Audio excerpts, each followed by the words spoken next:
Ellsworth Kelly. B. Newburgh, New York, 1923.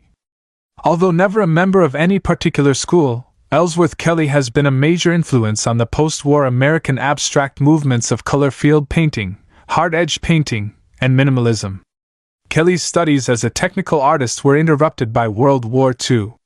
After his discharge from the Army, he studied at the École des Beaux-Arts from 1948 to 1949, living in Paris for a total of 6 years as he developed an original style of abstract painting. Returning to New York in 1954, Kelly produced a number of large paintings with blocks of flat color, and experimented with different shaped canvases.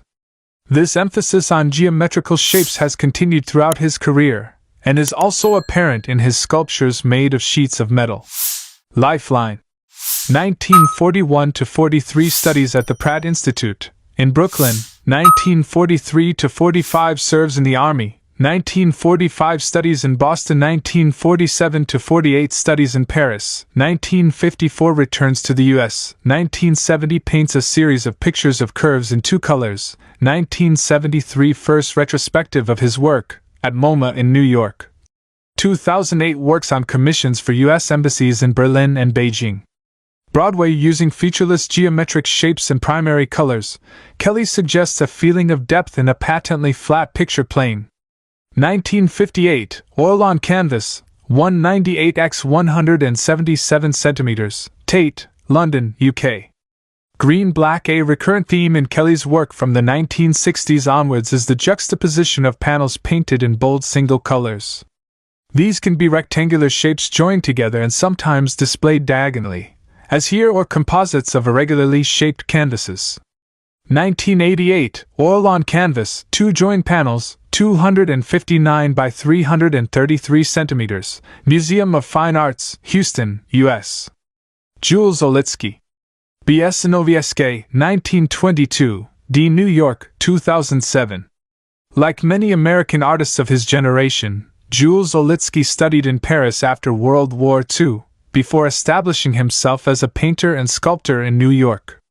Originally named Jevel Demikovsky, he was born in Soviet Russia just after his father's political execution, and emigrated with his family to New York as a baby. He became an American citizen and adopted his stepfather's name while serving in the U.S. Army. Olitski's early work was brightly colored and dramatic, often employing experimental techniques such as painting blindfolded, but this was supplanted by monochrome paintings after his return to the U.S. In the 1960s, he stained and spray-painted canvases with acrylic, using techniques he learned from Kenneth Nolan. Latterly, he explored the textures of thickly applied paint and sculpture. Instant Loveland. After working with soak-stain techniques, in the 1960s Olitski adopted a method of spray-painting thinned acrylic to achieve subtle color variations. Paintings such as this present a monochrome, all-over composition, with fine gradations of tone. 1968, acrylic on canvas, 295 by 646 centimeters, Tate, London, UK. Frank Stella. B. Malden, Massachusetts, 1936. Frank Stella has been one of the most influential figures in American abstract art. His technically inventive work has ranged from an austerity close to minimalism in his early pinstripe paintings to the multicolored three-dimensional exuberance of his later work. Stella first attracted attention in the late 1950s, when his so-called black paintings were exhibited at the Museum of Modern Art in New York. During the 1960s, he experimented with shaped canvases and different materials, a process that culminated in his massive and colorful protractor paintings. At the same time, he was exploring various methods of printmaking, screen printing, etching, and offset lithography, and had begun to use wood and aluminium as a base for his painting.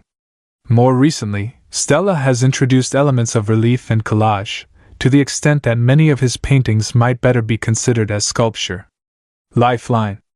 1950 studies painting and art history at Phillips Academy, Andover, in Massachusetts. 1958 graduates from Princeton and moves to New York. 1966 begins the Irregular Polygons series.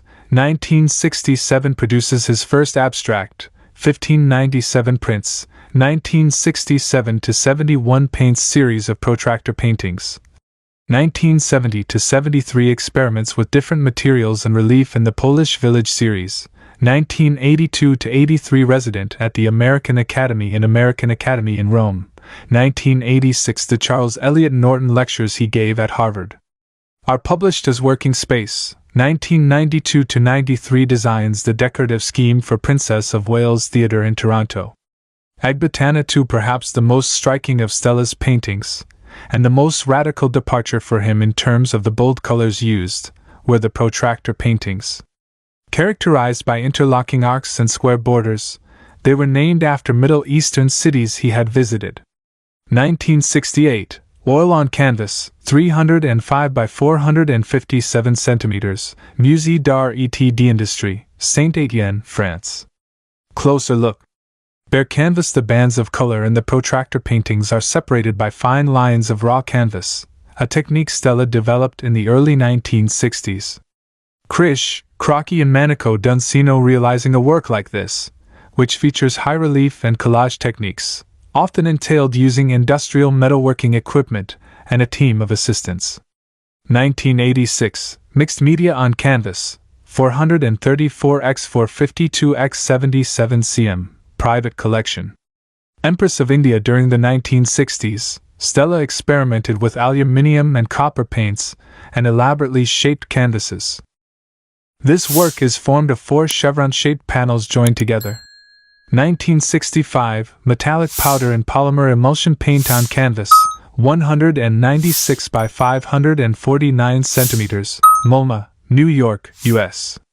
You can't shake your own sensibility. No matter what the concept is, the artist decides when it's right. Which is a notion of sensibility. Frank Stella.